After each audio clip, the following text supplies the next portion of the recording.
हमारे चैनल को सब्सक्राइब करें और बेल आइकन दबाएं।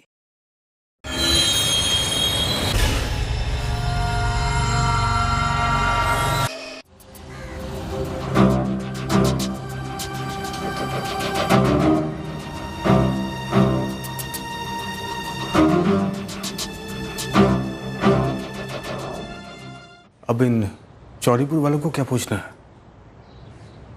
ये वही जाने। अब बुलाया तो जाना पड़ेगा। प्रतीक ने तुम्हें कुछ बताया था? कहाँ जा रहा है, किसके साथ जा रहा है? नहीं, उसने मुझे कुछ नहीं बताया था और मुझे जितना मालूम था वो मैंने बता दिया था। अब ये चौड़ीपुर थाने वाले कह रहे कि फिर से पूछेंगे। नीता के माँ बाप तो बहुत पहले ही गुजर चुके हैं, 2003 में। हाँ, उनको याद करके वो कभी कभी रो लेती थी, लेकिन उसके अलावा उसको कोई बड़ी परेशानी नहीं थी। राकेश, तुमने अपनी स्टेटमेंट में कहा है कि नीता अक्सर भौरा तालाब के पास अकेले घूमने के लिए जाती थी, जहां वो एक दिन अचानक डूब के मर गई। जी हाँ साहब। क्यों जाती थी नीता वहाँ? मुझे भी नहीं मालूम। मैं जिला परिषद में नौकरी करता हूँ। जब भी मैं दफ्तर में होता हूँ, वो मेरे पीछे टहलने को चली जाती थी। उसको टहलने का शौक था।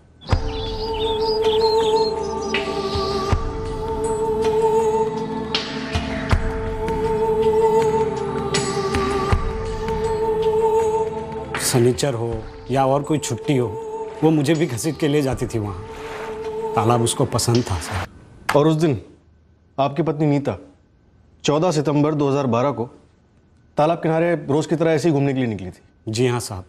जब मैं शाम को घर लौटा तो दरवाजे पे ताला लगा हुआ था।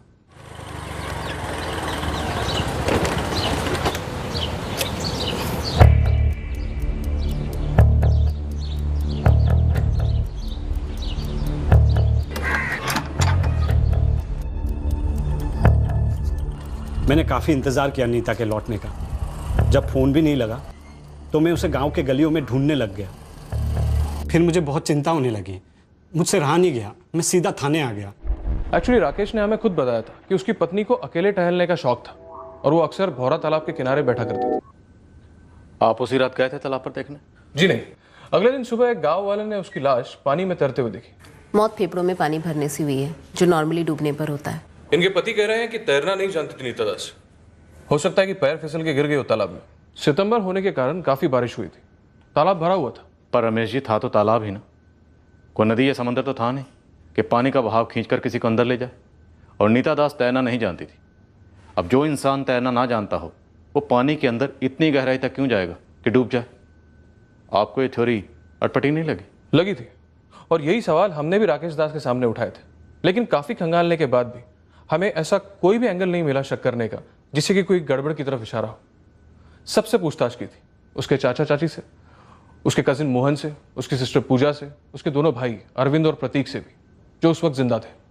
हर एंगल टटोला था। राकेश दास की तरफ से कोई दहेज की मांग थी? नहीं, ऐसा तो कुछ नहीं था। नीता की तो शादी नहीं हो रही थी। उसके बाद राकेश मिला और वो अकेला लड़का था, ना कोई माँ बाप ना भाई बहन। और वो तो इतना सीधा था कि शादी भी वो किसी मंदिर या किसी कचहरी में करने की सोच रहा था। पर हमने उसकी एक नहीं सुनी और बहुत धूमधाम से उन दोनों की शादी की। पुष्पा जी, क्या नीता आत्महत्या कर सकती है? मेरा मतलब, उसे कोई परेशानी, पुराना प्रेमी वगैरह? नहीं, ऐसा नहीं था। उसका कोई पुराना प्रेमी वेमी नहीं था। नीता तो एक बहुत खुशमिजाज किस्म की लड़की थी, कभी किसी परेशानी का जिक्र नहीं किया। जब माँ बाप चल बसे तभी भी नहीं। चित्रापुर में जितने लोग राकेश और नीता को जानते थे, सबसे पूछा हमने, पर ना ही कोई राकेश की तरफ से दबाव सामने आया जो सुसाइड इंडिकेट करे, और ना ही कोई मर्डर का मोटिव मिला। मैंने दोबारा शादी इसलिए नहीं की क्योंकि नीता मेरे अंदर जिंदा है साहब। मेरी सांसों में, मेरी यादों में। मैं उसके अलावा किसी और के बारे में सोच भी नहीं सकता था। ऐसा प्यार था हम दोनों में, आज भी ऐसा। मोहन के क्रियाक्रम पर ना जाने की कोई खास वजह? नीता के जाने के बाद मैं ज़्यादा यहाँ वहाँ जाता नहीं हूँ, बस अपने आप में ही रहता हूँ। मुझसे पहले नीता को बहुत रिश्ते आए थे, लेकिन किसी से भी रिश्ता जमा नहीं। मेरा भी रिश्ता बहुत बाद में आया, जैसे किस्मत में हम दोनों का मिलना लिखा हुआ था, और अलग होना भी,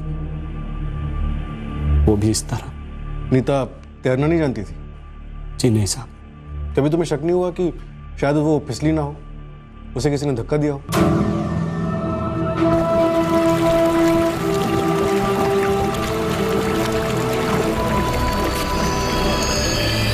लेकिन कौन कर सकता है ऐसा? वही जिसे नीता की मौत से फायदा होने वाला था, फिर अरविंद की मौत से, फिर प्रतीक की मौत से, और आखिर में मोहन की मौत से।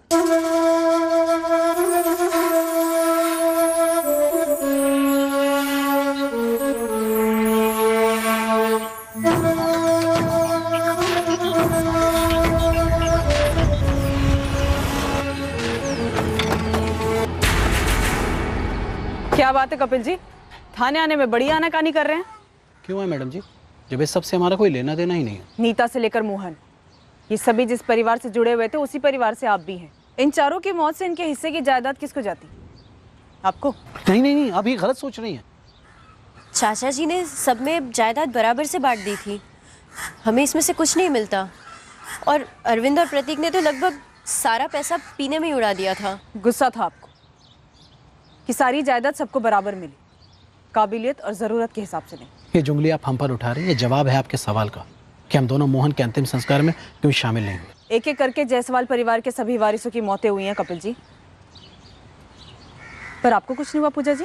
वही तो, इसी बात का तो डर लगा हुआ है हमें कि पता नहीं अगला नंबर कहीं मेरा या इनका ना हो।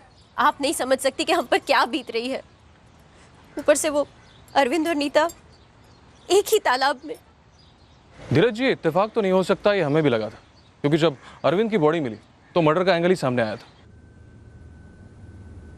इनके फेफड़ों में भी पानी भर गया था। फर्क सिर्फ इतना है कि अरविंद जायसवाल नशे में था। अरविंद पियक्कर तो था ही, लेकिन डॉक्टर, दोनों भाई बहन एक ही तालाब में और दोनों की फिसलकर एक्सीडेंटल डेथ, ये कुछ जमा नहीं।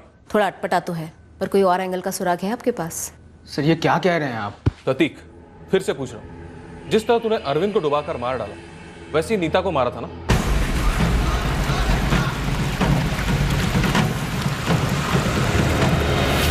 नीता तो तैरना नहीं जानती थी, लेकिन अरविंद जानता था, इसलिए तूने अरविंद को इतना पिलाया कि वो तैरने के लायक ही नहीं रहा, है ना? सर क्या बकवास है ये सर। नीता दी से मैं सालों से मिला नहीं था, और अरविंद भैया तो कल दोपहर को ही घर से निकल गए थे। मैं तो अकेला घर पर बैठकर पी रहा था सर।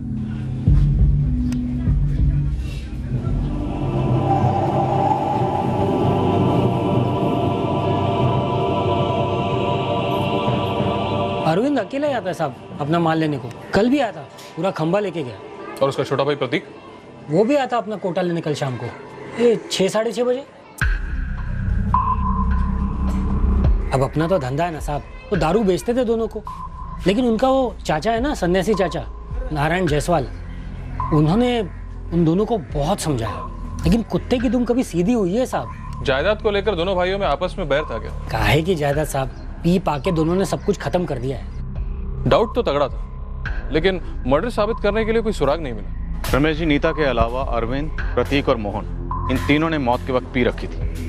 अब सवाल यह है कि इन्होंने पी रखी थी या इन्हें पिलाई गई थी जानबूझ के, ताकि ये मौत एक्सीडेंट लगे। लगता है किसी ने इनके पियक्कड़ होने का पूरा फायदा उठाया।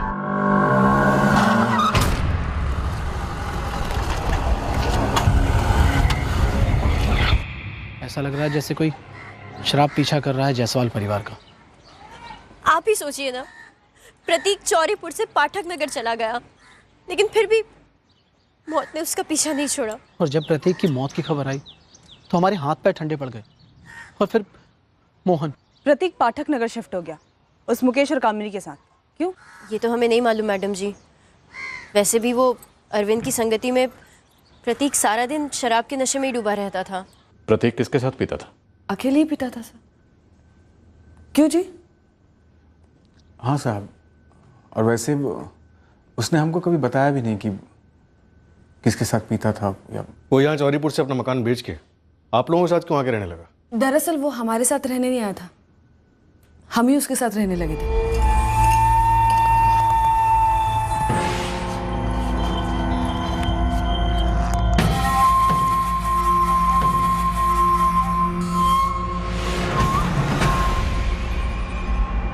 अरे इतना क्या सोचना, बेकार में यहाँ पर किराया दे रहे हैं और वहाँ मेरा इतना बड़ा घर है।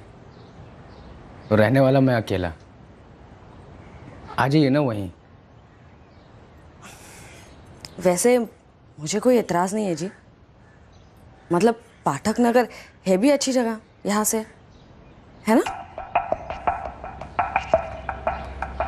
प्रतीक काफी डरा हुआ था। उसकी नीता दीदी और अरविंद भैया की मौत के बाद वो अकेले नहीं रहना चाहता था, चौरीपुर ही छोड़ना चाहता था। और आपसे क्या छुपाना साहब, हमारी हालत काफी खस्ता चल रही थी। पढ़े लिखे नहीं हैं हम साहब, जैसे तैसे करके मजदूरी करके पेट पाल रहे थे हम। हमको लगा कि किराया बचेगा, ऊपर से पाठक नगर में बड़ी बड़ी फैक्ट्रियां भी आने लगी थी। प्रतीक अब जब नहीं रहा तो वहां का किराया कौन देगा? चौरीपुर से तो ज्यादा ही होगा। प्रतीक का सुन ही पड़ गए हैं हम मैडम। पता नहीं आगे क्या होगा, छोड़कर वापस शायद चौरीपुर ही लौटना पड़े हमें। तुम प्रतीक की बुआ के लड़के हो ना? जी साहब। तुम मोहन की बुआ के लड़के हुए? जी सर। करीब का रिश्ता है, फिर भी ना तुम मोहन को कंधा देने आए और ना ही उसकी माँ पुष्पा का शोक बांटने आए। क्यों? नहीं आ पाए मैडम, हम बुरी तरह से हिले हुए थे। कुछ समझ में नहीं आ रहा था कि आगे क्या होगा, कैसे होगा। हम शोक में शरीक नहीं हो पाए तो गुनाह तो नहीं किया ना? हम खुद अपने शोक में थे।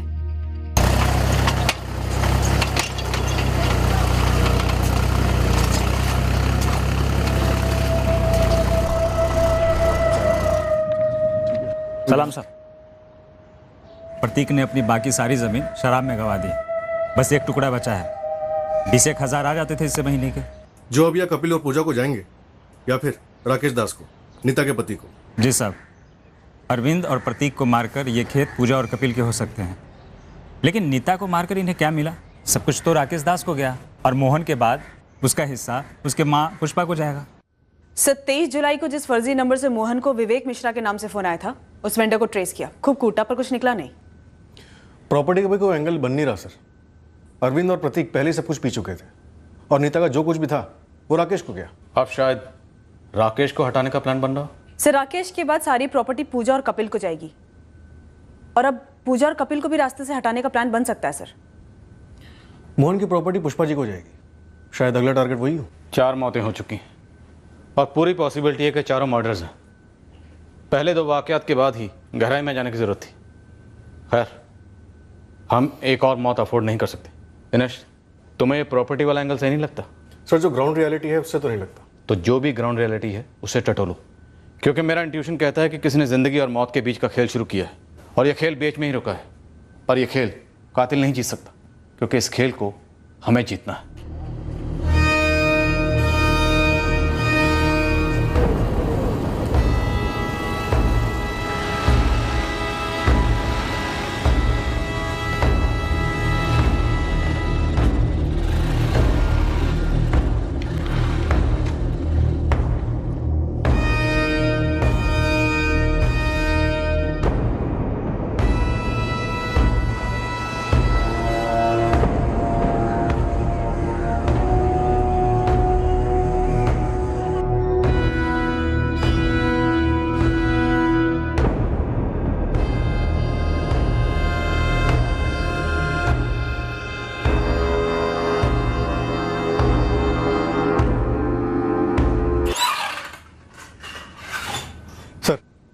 इस जायसवाल फैमिली के जिंदा बचे लोगों के फ़ोन रिकॉर्ड से एक बात तो साबित है कि लोग आपस में अच्छे से टच में थे।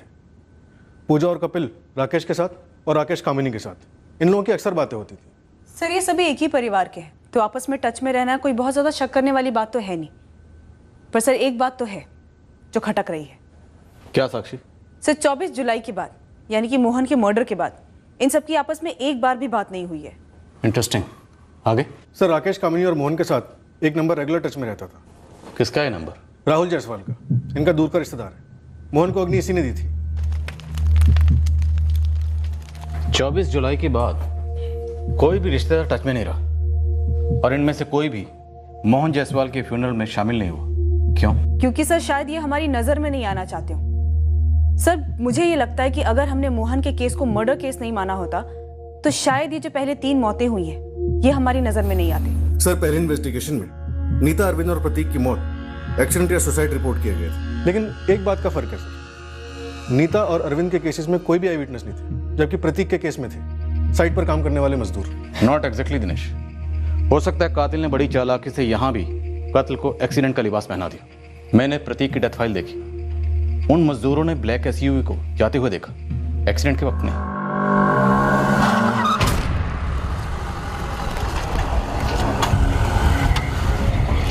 तो हो सकता है लोकल पुलिस ने 2+2 की थ्योरी के हिसाब से प्रिज्यूम कर लिया, जैसे नीता दास और अरविंद जायसवाल के केसेस में बिना आई विटनेस के होते हुए भी उन केसेस को सुसाइड मान लिया। सर एक बात तो है जो मुझे बहुत पहले से पिंच कर रही थी, ये प्रतीक रहता था पाठक नगर में, पर एकाएक 21 जून को ये पंचनगर के हाईवे पे कैसे पहुंच गया, और वो भी इतने नशे में उसका सो कॉल्ड एक्सीडेंट हुआ। मुझे स्ट्रांगली लग रहा है कि चारों कत्ल हैं और आपस में कनेक्टेड है। जरूर 4 साल पहले ऐसा कुछ हुआ जिसके चलते सबसे पहले नीता को रास्ते से हटाया गया। ये जिंदगी और मौत का खेल 4 साल पहले शुरू हुआ होगा। पहली कठपुतली तभी नचाई गई होगी। पुष्पा, ग्रस्त आश्रम से सन्यास की ओर जाने वाला रास्ता एक तरफा है। जब यहां आकर रहोगी तो संसार के चक्रव्यूह का भंवर फिर से बनेगा। मोहन के जाने के बाद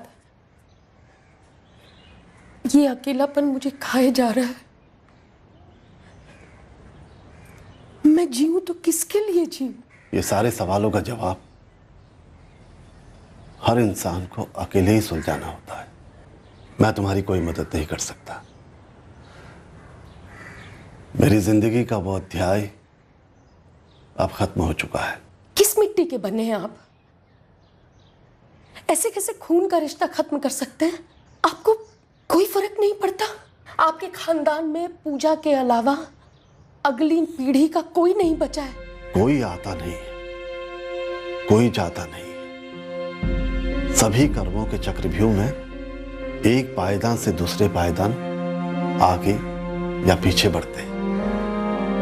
सभी की अपनी यात्रा है। अब उसमें दुखी होकर तुम अपना अकेलापन और बढ़ाओगी। तो क्या मैं भी जान दे दूं? डूब कर मर जाऊं या लटक जाऊं? आवेश में आकर कड़वी बातें कर रही हो। ध्यान लगाया करो। अपने अंदर भीतर चली जाओ। तुम्हें जिंदगी का मकसद समझ में आ जाएगा। ये सारे मोह माया के धागे काट कर तुम भी मुक्ति के मार्ग पर आगे बढ़ सकती हो। जीवन भर की कठपुतली बने रहना इंसानी शक्ति का अपमान है पुष्पा।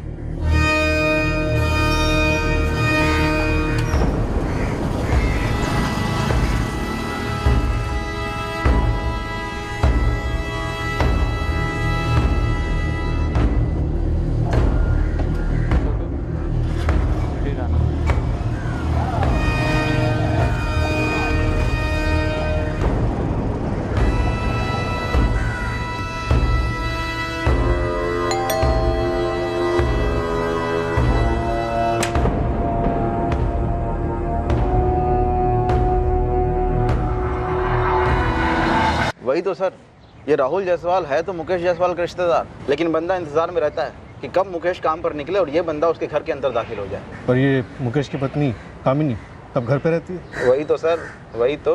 बच्चा भी तो है। बच्चे को स्कूल छोड़ने जाती है और जाने से पहले इशारा करती है इस राहुल को। इशारा करते ही राहुल घर के अंदर। कई बार तो घंटों बाहर फील्डिंग करता रहता है।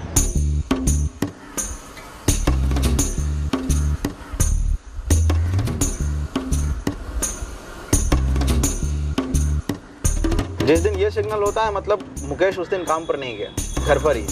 तो राहुल उस दिन कामिनी घर नहीं जाता, उल्टे पैर वापस लौट जाता। बड़ी शिद्दत वाला आशिक लगता है। वही तो सर।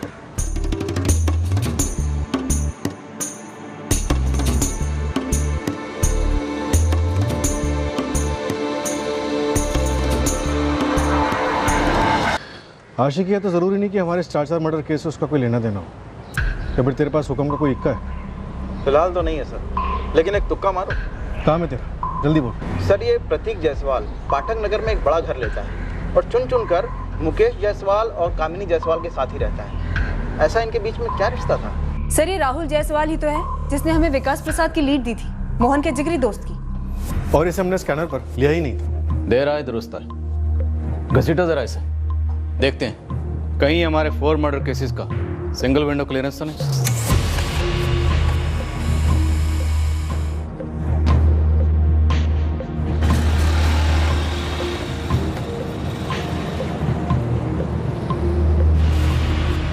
देख सलीम, बड़े बाबू के नाक के नीचे से पेपर निकलवाना मतलब जिंदगी और मौत का सवाल है। ओ जय बाबू, 4 मौतें हुई है, केस कोयले पर है। अरे यार, उसे मुझे क्या लेना देना? अगर तुम्हारे चक्कर में मेरी नौकरी चलेगी तो मैं तो मर जाऊंगा। कम से कम 3 दिन लगेंगे।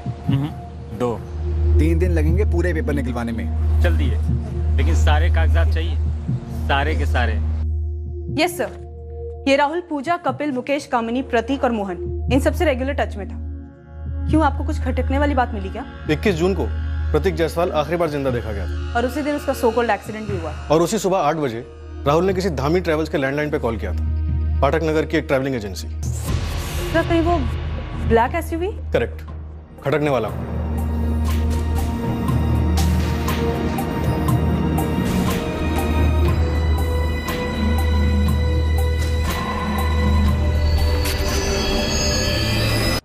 तो तू दोस्त है राहुल जायसवाल का, सुरेश धामी? जी हाँ। 21 जून को ये ब्लैक एसयूवी राहुल जायसवाल ने बुक की थी? जी। प्रदीप जी, ये गाड़ी शायद आपके राडार से छूट गई। जी, लगता तो ऐसा ही है। सर बात क्या है? सर मेरी गाड़ी कहीं गलत काम में इस्तेमाल तो नहीं हुई ना? हुई है, और क्यों हुई है और कैसे हुई है ये तेरा दोस्त बताएगा हमें, राहुल जायसवाल। इस राहुल जायसवाल और कामनी जायसवाल दोनों को उठा लो, पता करते हैं कि कठपुतलियां क्यों नचाई गई और धागे किसके हाथ में थे। राहुल, ए राहुल। आया माँ। 21 जून को ब्लैक एसयूवी में तुम्हारे साथ और कौन कौन था?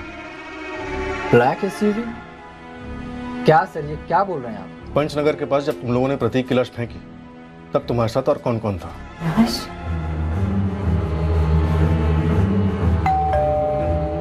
जी, आदर्श स्कूल में है ना? हाँ। लेकिन क्या हुआ? वो ठीक तो है ना? बिल्कुल ठीक है आदर्श। मुकेश से कहना वो उसे स्कूल से लेके आए, क्योंकि हम तुझे लेने आए। मुझे?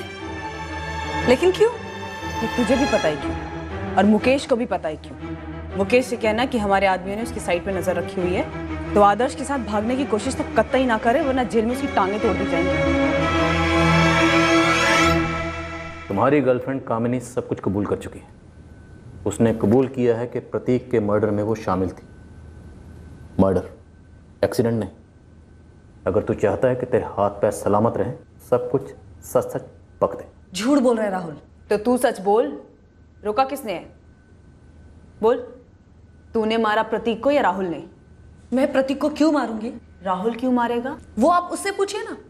मतलब राहुल ने मारा है ना? तुम्हारा एक कांस्टेबल है राम सिंह, सस्पेंडेड है। जानते हो वो सस्पेंड क्यों हुआ? उसने एक मुजरिम के ये जो दोनों कान होते हैं सर वो उखाड़ दिए थे। सर मुकदमा अभी भी चल रहा है। सर उसे कभी कभी यहाँ बुला लेते हैं तो जैसों की मालिश करने के लिए। सर राहुल, सर तेरा पर्दा गिर गया है। बोल। सर मैं अकेले नहीं था सर, मैं अकेले नहीं था सर। वो हम जानते हैं, कामिनी थी तेरे साथ। सर और भी थे। कौन कौन? मैं, कामनी, राकेश और कपिल भी साथ था। क्या बात? पूरी फैमिली ब्लैक एसयूवी पर पिकनिक मनाने निकली थी। चल अब जल्दी से वजह बता।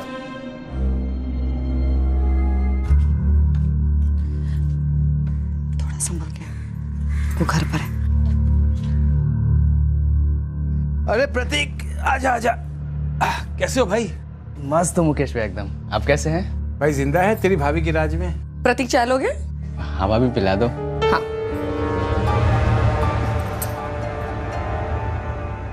अब पति है मेरा, उसे उसी के घर में आने से रोक तो नहीं सकती ना? काम वाम छूट गया है क्या उसका? आधे से ज्यादा वक्त तो घर में ही पड़ा रहता है। पूछो मत, अपनी मूड का मालिक है वो। एक काम करें, अगर हम लोग एक साथ एक ही घर में रहे तो? बढ़िया, लेकिन वो यहाँ चौरीपुर में नहीं हो सकता। तो प्रतीक का खुद का घर बेचना और पाठक नगर में एक बड़ा घर लेना, ये सब तेरा आइडिया था ना? नहीं, उसी का था। तरसता था मेरे लिए। और राहुल, वो भी तरसता था? हाँ, वो भी। सिर्फ मेरा पति नहीं तरसता था, सालों साल मुझे तरसाए रखता था।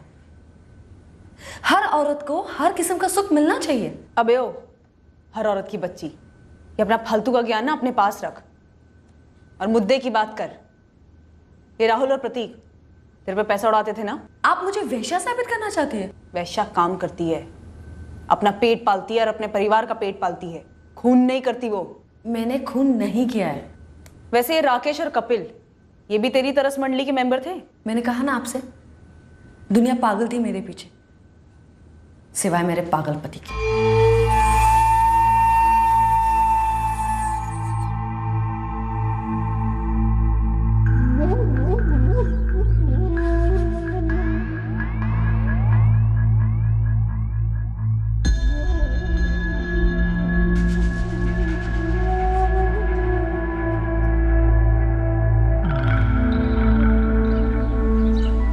क्या हुआ? मुकेश घर पर होगा या फिर कामनी इस बेड़े प्रतीक के साथ होगा। ये प्रतीक ना कुछ ज़्यादा ही मुंह मार रहा है। हाँ यार, जब जाओ साला वहीं बैठा रहता है। ऐसा एक बार भी नहीं हुआ जब हम लोग वहाँ गए हों तो भाई साहब उठ कर दूसरे कमरे में चले जाएं या घर से बाहर चले जाएं। यार अपना अच्छा चल रहा था यार, मिल बांट के। ये बेवड़ा प्रतीक कहाँ से आ गया है? बावला हो गया कामिनी के पीछे। शादी वादी करना चाहता है क्या? अब मुझे क्या मालूम यार, मैं तो उससे कुछ बोल भी नहीं सकता। मेरा दूर का रिश्तेदार जो है, और तुम्हारा तो साला है ना। प्रतीक, जैसे तू रिश्तेदार है ना, वैसे वो भी रिश्तेदार है। लल्लू मत समझ मुझे कामिनी, जब देखो तब ये दोनों धमक जाते हैं यहाँ। चौरीपुर में भी आते होंगे, है ना? मेरे पीठ पीछे तेरा इन दोनों के साथ भी चल रहा है, क्यों? बड़ा गुस्सा आ रहा है? इतना हक तो मेरा पति भी नहीं जता था। हक है, इसीलिए हक जता रहा हूँ, समझी? और आज के बाद ये राहुल और राकेश जीजाजी यहाँ दिखने नहीं चाहिए, कभी नहीं मिलेगी तुमसे। हक वही जता सकता है जिसके जेब में पैसा हो और जिसके जेब से पैसा आसानी से निकले। लेकिन प्रतीक तो दिन भर दिन कंगाल हो जा रहा था। तो तूने राहुल और राकेश के साथ मिलकर प्रतीक का मर्डर प्लान किया, और इन सब में कपिल कहां से आया? वो भी शामिल था इसमें? नहीं, मैं कपिल के साथ नहीं सोती थी, उसे राकेश साथ लाया था।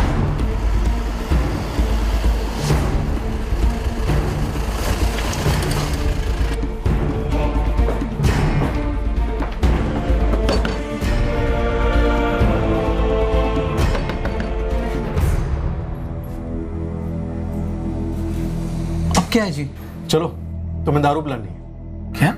हाँ, ठीक उसी तरह जैसे तुमने प्रतीक को दारू पिलाई थी 21 जून को। प्रतीक मुझसे और राकेश से बहुत चिढ़ता था। वो हमारे साथ पीता नहीं था। ये पीने पिलाने वाला पैंतरा तुम लोग काफ़ी वक्त से काफ़ी लोगों पे आजमा चुके हो। सर, ये पिलाने वाला आइडिया राकेश का था। पी पी के वैसे ही सारी जायदाद ख़त्म कर चुका है वो, ऊपर से कामिनी के साथ मुंह काला कर रहा है, सो अलग।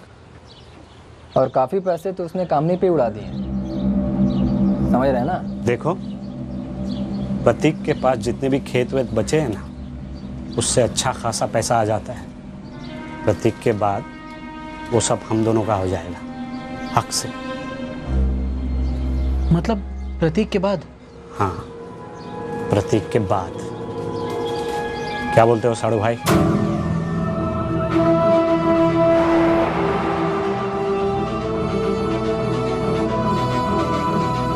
गाड़ी मैंने किराए पर ली थी और प्रतीक से मिलने कपिल गया था।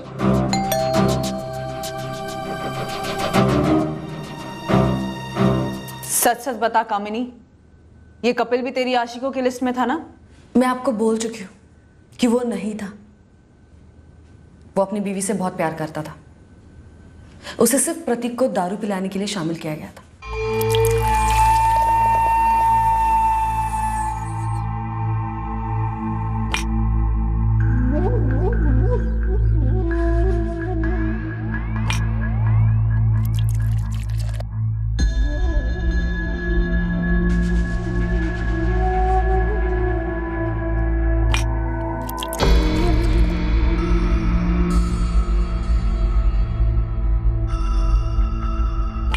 कामनी ने हमें पहले ही बता कर रखा था कि 21 जून को मुकेश जल्दी काम पर जाने वाला है। फिर कहाँ मारा प्रतीक को? श्यामबाग के पीछे। और प्रतीक को वहाँ लाए कैसे? प्रतीक की कपिल से अच्छी जमती थी, तो कपिल प्रतीक को पिला उला कर वहाँ घुमाने के बहाने लेकर के आया था, और कामिनी भी साथ में थी। कपिल जीजू, आप तो कह रहे थे किसी अच्छे से बार में बैठेंगे।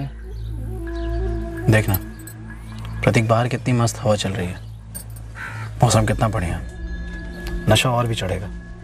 चल ना उधर। हाँ ये बात तो है।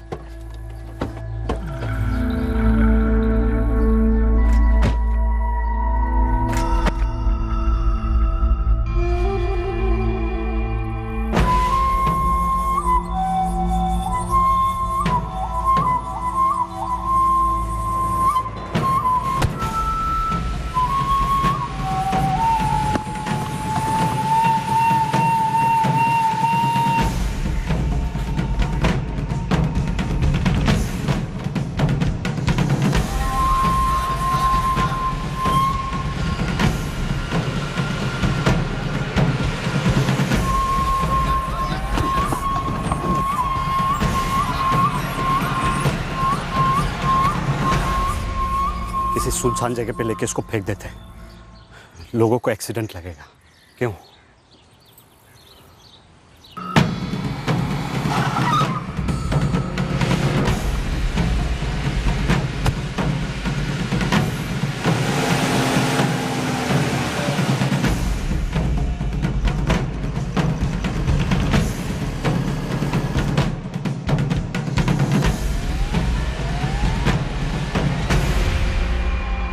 मोहन जायसवाल, उसे क्यों मारा? वो भी शामिल था इस सब में? सर जी कसम खाते हो, मोहन को कौन मारा, कैसे मारा, क्यों मारा, हमें कुछ भी नहीं पता साहब। तुझे भी नहीं पता राकेश? सच बोल रहा हूँ साहब, मुझे भी नहीं पता। अशोक, वो नई वाली लाल मिर्च मंगवाई थी ना, वो लेकर आओ। मोहन को मार के मेरा कोई फायदा नहीं होता साहब। सब सिर्फ प्रतीक के कत्ल में मैं शामिल था, लालच में आ गया था, लेकिन मोहन नहीं साहब, मोहन नहीं। साहब मोहन को मार के मेरा भी कोई फायदा नहीं होता। राहुल, राकेश, कपिल और कामिनी बहुत पहुंचे हुए, वो सारा इल्ज़ाम तेरे से मर देंगे, मोहन का मर्डर भी, और हमें भी कोई ख़ास दिक्कत नहीं होगी। सर मैं कसम खा के कहता हूँ, मोहन के मर्डर में मैं दूर दूर तक शामिल नहीं था। सर मेरा कोई मतलब ही नहीं था उसके साथ। तो किसी का तो मतलब रहा होगा ना, ऐसे तो नहीं मारा बिना मतलब के। सर वो कामिनी का मतलब था। वो भी सोता था उसके साथ? नहीं, मोहन के साथ तो कभी नहीं। पर मरवाया तो तू नहीं? हाँ। कारण? क्योंकि वो मुझे डराता था, भांडा फोड़ने की धमकी देता था। उफ, एक झंझट खत्म होती नहीं कि दूसरी शुरू हो जाती है। किसकी बात कर रही है? वही मोहन जायसवाल। साली, हम दोनों कम पड़ते हैं क्या, जो किसी और के साथ? चुप, एकदम चुप। एक तो मेरे आशिकों की गिनती सिर्फ और सिर्फ मैं रखती हूँ, कोई और नहीं रख सकता। और दूसरी बात, मुझे वो मोहन पहले से ही पसंद नहीं था। अभी 3 दिन पहले मार्केट में मिला, अब पीछा करने लगा। कामिनी भाभी। अरे मोहन, कैसे हो? ठीक हूँ, अच्छा हूँ भाभी। आइए आपको घर छोड़ देता हूँ, इसी बहाने आपका घर भी देख लूंगा। मजा आ गया। सुनो, जब जब मुकेश घर पे ना हो मुझे फोन करके बुला लिया करो। पुष्पा मामी को फोन करो क्या? कोशिश करो, फिर उसके बाद मेरा फोन जाएगा पाठक नगर पुलिस थाने। क्या क्या किया मैंने? क्या किया है तुमने?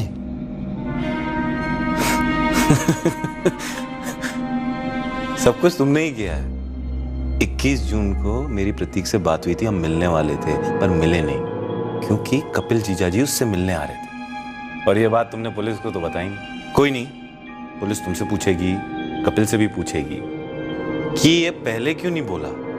और क्या छुपा रहे हो?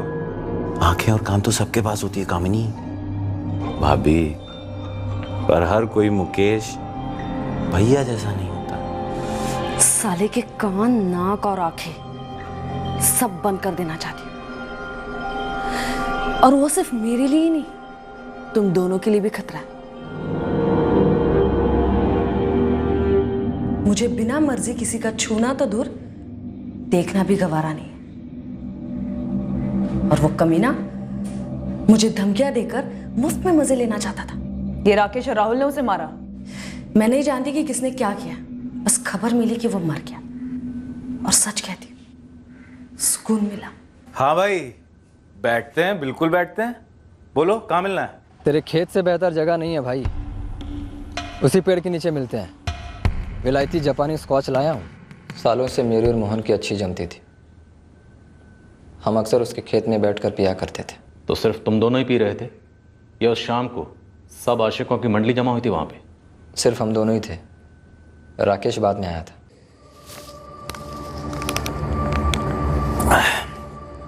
कमाल की चढ़ी है बे। ये कहाँ से लाए जापानी दारू?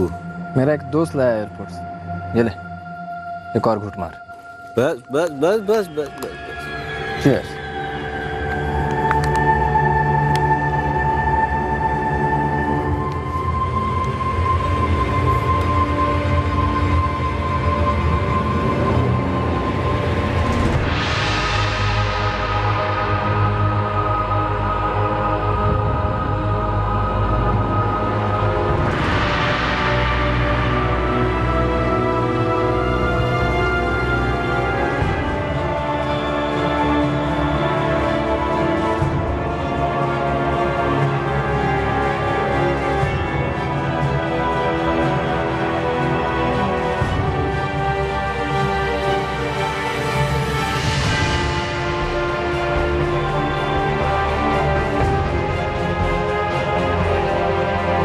नीता, अरविंद, इन दोनों को क्यों मारा?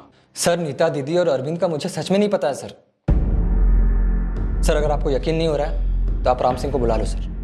मेरे कान उखाड़ दो या जो करना है करो सर। जब कुछ पता ही नहीं है सर तो क्या बोलूं? मुझे याद नहीं है मैडम कि मेरी राकेश के साथ दोस्ती कब हुई थी। राकेश की नीता के साथ शादी होने से पहले से ही तेरी उसके साथ दोस्ती थी? बेडरूम वाली दोस्ती? हाँ शायद, लेकिन आप उसी से क्यों नहीं पूछती? मैं ऐसे हिसाब नहीं रखती। और मैडम, मेरा किसी के साथ कोई बैर नहीं था, सब कुछ अच्छा चल रहा था। मैं अपनी खुशी चाहती थी और सामने वाले को खुश कर देती थी। इन सब ने अपने आप में जाल बनाया और सबके सब फंस गए और मुझे भी फंसा दिया। 900 चूहे खाकर बिल्ली हज को चली। क्यों? सर जी, नीता और अरविंद के बारे में मुझे कुछ भी नहीं पता। सर जी, प्रतीक और मोहन के कत्ल में मैं शामिल था, ये मैं कबूल करता हूँ।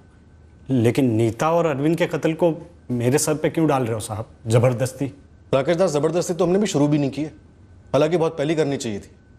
लेकिन एक बात तो तालाब के पानी से भी ज़्यादा साफ है कि पहले तुम्हारी पत्नी नीता और उसके 2 साल के बाद उसका भाई अरविंद दोनों तालाब के पानी में डूबे नहीं थे, बल्कि डुबोए गए थे। अब शक की कोई गुंजाइश नहीं कि नीता और अरविंद का कत्ल हुआ। सर, वैसे तो हम सबको तोड़ रहे हैं, लेकिन मुझे पूरा शक है कि इन सारे मर्डर्स के पीछे नीता के पति राकेश दास का ही हाथ है। सर, वैसे प्रतीक और मोहन को पिला करके इस मर्डर को सुसाइड और एक्सीडेंट का रूप देने का आइडिया इसी राकेश का ही था। तब तो 100% नीता और अरविंद के साथ यही हुआ। चौरीपुर से पाठक नगर तक मेरे नाक के नीचे ये सब चल रहा था, मुझे पता कैसे नहीं चला? ऐसा कैसे हुआ इसकी खोज तो तुम्हें अपने अंदर झांक कर करनी होगी मुकेश, पर हुआ तो है। इंसान जब सच का सामना नहीं करना चाहता, आभास होते हुए भी आंख मिलाना नहीं चाहता, तो अक्सर वो सच के साई से भी दूर रहता है। मुकेश, तुम पिछले सालों के एक एक दिन को ध्यान से याद करो। कितनी बार सच ने तुम्हें दस्तक दी होगी और कितनी बार तुमने सुन के भी अनसुना कर दिया होगा।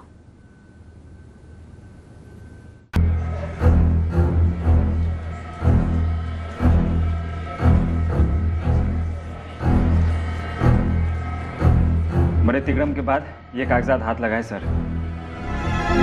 इस कमीने राकेश दास ने नीता से शादी करने के 1 हफ्ते बाद ही उसका 25 लाख का बीमा करवाया था 2010 में। और उसके बाद उसने पूरे 2 साल इंतजार किया और फिर अपनी बीवी को मार डाला।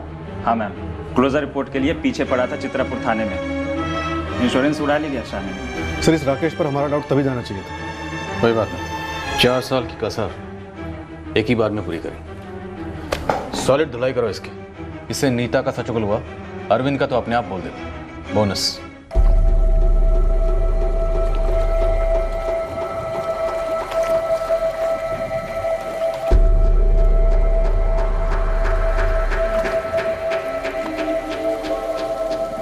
मेरे सर पर बहुत कर्ज था, इसलिए बीमा के पैसे के चलते मैंने नीता से शादी कर ली।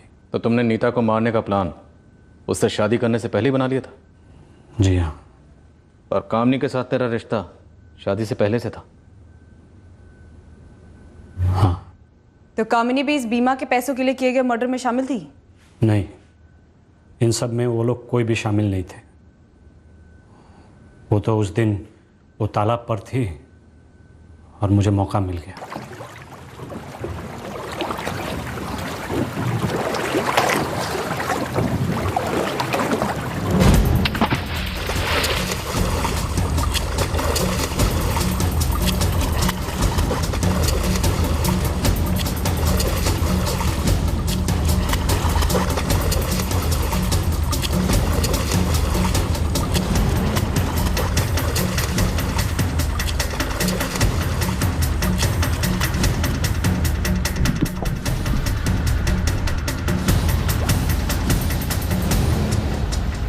और नीता का भाई अरविंद? अरविंद को पता चल गया था कि मुझे बीमा के पैसे मिल चुके। वो मुझे ब्लैकमेल करने लग गया। मैंने उसको पैसे दिए थे, लेकिन उसको 50% चाहिए था, इसीलिए मैंने उसका भी। तूने उसे भी मार डाला? हाँ, मार डाला उसको भी। उस दिन भी तालाब किनारे कोई नहीं था।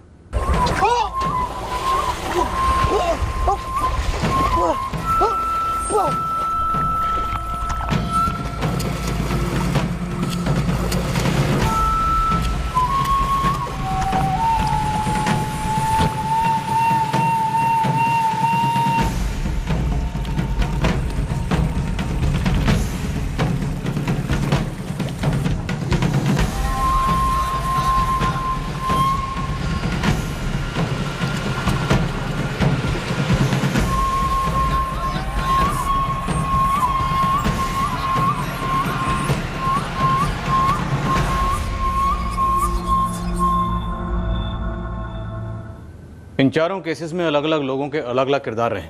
सबकी अलग अलग चार्जशीट फाइल करो। सर। इंश्योरेंस कंपनी को भी इन्फॉर्म करो, और इस कपल की बीवी पूजा, इसे ज़रा डीपली टटोलो। Right sir. इस केस में कुछ लोग नाना कहते हुए भी इन्वॉल्व रहे, ब्लैकमेल करते रहे।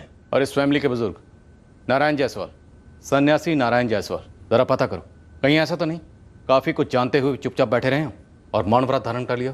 सर वो तो अपनी दुनिया में रहते हैं। लेकिन अगर जुर्म के बारे में जानने के बावजूद चुपचाप बैठे रहे हो तो हमारी दुनिया में उसे भी जुर्म ही माना जाता है। हमारे परिवार के सारे बच्चे इतना भयंकर खेल खेल रहे थे, सबकी जिंदगी दांव पर लग गई। क्या आप जानते थे? नहीं पुष्पा, मुझे नहीं मालूम था कि ये इतने भयंकर चक्रव्यूह में फंस रही है। एक बात बताऊं, ये बात उन लोगों को भी पता नहीं थी कि वे क्या कर रहे हैं, क्या होने वाला इस खेल का अंजाम। बिल्कुल नहीं जानते।